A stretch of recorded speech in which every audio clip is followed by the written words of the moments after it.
I healed my gut after years of bloating, being 320 pounds, and I finally healed my inflammation and my gut. So we're going to tell you exactly how we did it. It's just like these 4 things that no doctor would have ever told us. We noticed that 79.2% of you are not subscribed. So if you're not subscribed, what are you doing? Come subscribe. We give you 5 days a week of free weight loss advice. And I mean, come on.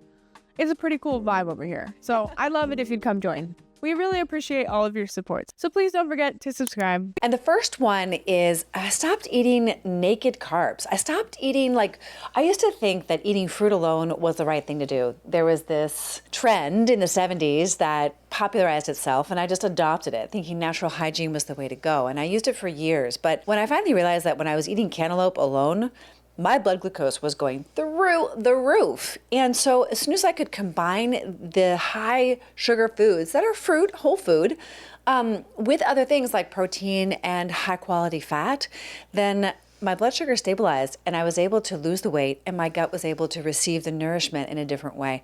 It was really profound. One non-negotiable that I had to do was daily movement, and walking after meals is a very underrated thing. People don't really talk about it, but walking after meals is the best thing you can do for your body, and moving plus walk. So people say that walking is exercise. That is not true. Walking is not exercise. Exercise is intentionally moving your body, getting to a certain heart rate and really getting it up there, like doing something that makes you sweat. If you're not sweating, you're not really working out. You're just moving your body, which is a standard that Mom and I have for ourselves. I mean, the sweating thing is a little different than like a digestive after they're both meal important. walk. Because the thing is again, it's about blood sugar because inflammation is caused by high blood sugar. And so if you're helping to regulate your blood sugar when you go for a walk after a meal, that's going to change your digestive tract. And that's a different tip than sweating. I want you guys to do both, and that's my opinion. Okay. That's what I did, and that's how I helped myself. Mm-hmm. But I mean, specifically about the bloating and inflammation, you can help, exercise helps bloating and inflammation because you're also fat. So that's also something that will help your fat. Well, that's my opinion. So we can have different opinions. We do have different opinions all the time. Well, no, I think both are important, but like specifically for this exercise video, doesn't make you bloated. So it's not going to hurt them to do that. They need to exercise. We have an under-exercised epidemic. An under-exercised epidemic. You mean like sedentary lifestyles? I mean, I know you agree with me. People that come over and like that you see, you're like, they don't exercise. And you're always like, what's going on with that? Because people don't exercise. They don't even walk. Our bodies are so sophisticated and so intelligent, and not moving our bodies is probably one of the best ways for you to commit a slow suicide. It is just a crime against your body. And unless and until you strengthen the body, you won't be able to strengthen your mind. And it's essential. And we could probably write 10 books about this topic. It's such an important thing. So stop negotiating and start doing something. And it could be as simple as just parking a little further away from the grocery store.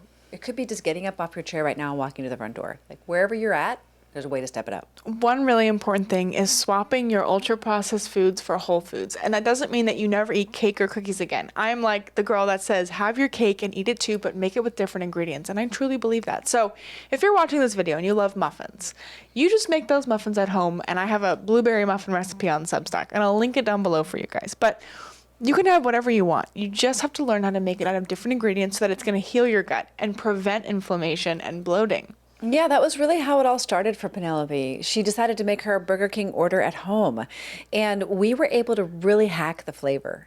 We're not suggesting that you eat just raw broccoli. I mean, that just sounds so gross. No, it's got to be whole foods with flavor, okay? Abundant, delicious, fun, and we mean that. We don't think that the weight loss journey or a health journey should be unfun or not delicious. Forget about it. Like, that's not going to stick. That's why diets don't work. One of the many reasons, but a big one. Another thing that your doctor might not know yet is that your brain and your gut have a very, very close connection. It's called the gut-brain axis. And when you start learning about your nervous system and how to regulate it, and you stop stress eating, and you start to eat to nourish your nervous system, and you start to do things in your life that reduce your stress, you will heal. and your life will transform.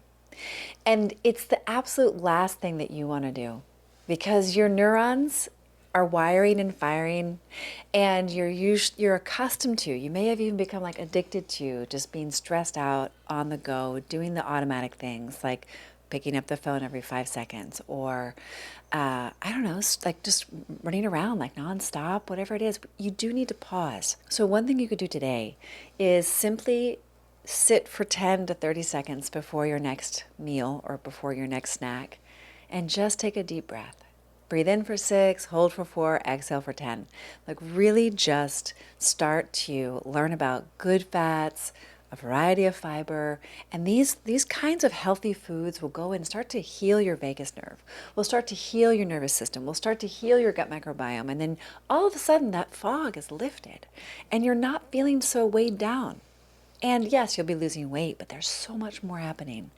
The time is over when you just want to stuff your emotions down and you just want to numb it out, when your hunger is the enemy. No, the time is over for that. And that's why we created the Heal Your Hunger program, because we look very intimately under the hood, so to say, and we really want to get to the root of why the weight came on in the first place. And we want to get you back to true health that will last you a lifetime without needing an injection. True health that starts from the healing inside and out.